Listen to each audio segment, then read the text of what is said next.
越南排华吗？讲讲越南对中国复杂的感情。Hello，朋友们，大家好。今天讲一个敏感的话题啊，就是这个越南对中国的到底排不排华？本来这个话题很敏感的，我拍这个话题的时候，我就查了一下，这个排华到底是不是禁词，是不是不能说这个话题？结果我查了一下，网上有。那就说明可以说，那我就是讲一讲到底排不排华。其实啊，说实在话，越南对中国的感情啊，可以说用又爱又恨来形容，是比较复杂的。越南和中国可以说是又陆路交界，领海又交界啊，是中国的邻居。中国是越南最大的邻居啊，邻居他就是永远离不开的啊。你无论怎么弄，他这个邻居是永远存在的。所以说，他跟中国的感情很复杂。先说爱吧，爱，文化相通。越南文化其实它就是中国古文化流传下来的一部分。历史上曾经属于中国，是吧？也是信仰儒家文化。人呢也是中国一个少数民族的分支，是吧？京族，是吧？中国京族在越南这边叫越族，是吧？其实文化是相通的，民族其实也差不多也相通，只是说后来他改了文字，但是这个文化是一样的。纵观东南亚这几个啊，除了那几个华人比较多的国家啊，就越南还算比较接近中国啊，像老挝啊、泰国啊、缅甸呀、柬埔寨啊，其实它都和中国人不是很像，越南人很像。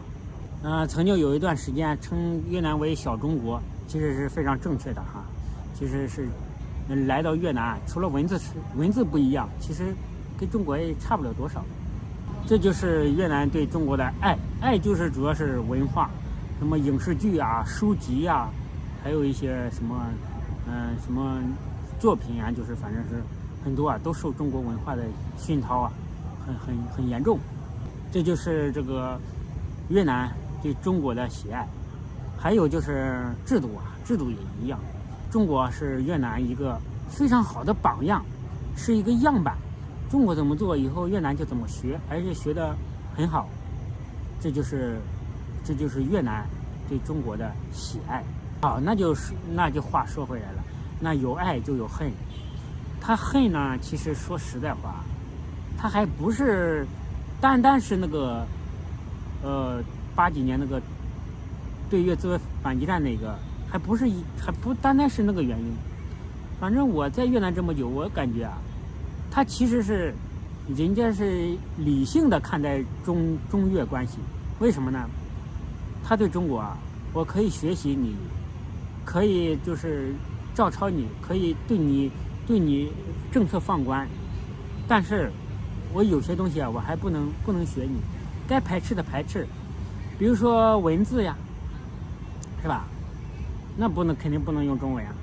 还有就是工业啊，来越南我发现就是这边，中国这个电啊，其实并不是很多。相对于柬埔寨呀、老挝啊，其实并不是很多。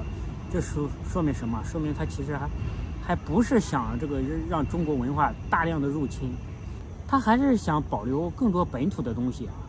所以说，既让你这个工业进来，但又不能泛滥，不能太泛滥。那满大街都是中国店，那还了得？所以说他们还是有点防备心理。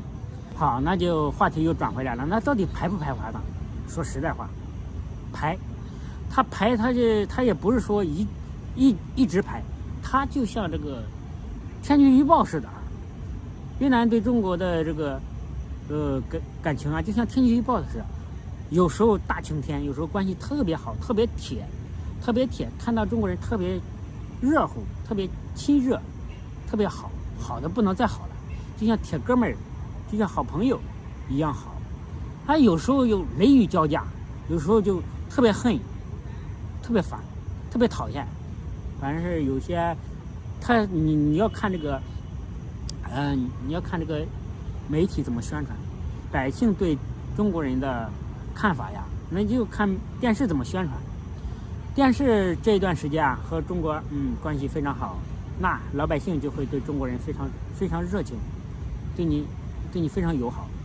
比如说前段时间什么，我们领导人访问越南那一阵儿，我发现的老百姓对中国人都挺好的，都挺好，说中越很好很好。我在公交车上遇到一个老奶奶，大概有个70、80岁，她听我说中国话，她当时给我表示很热情的说了一句话，什么忘了，反正很热情。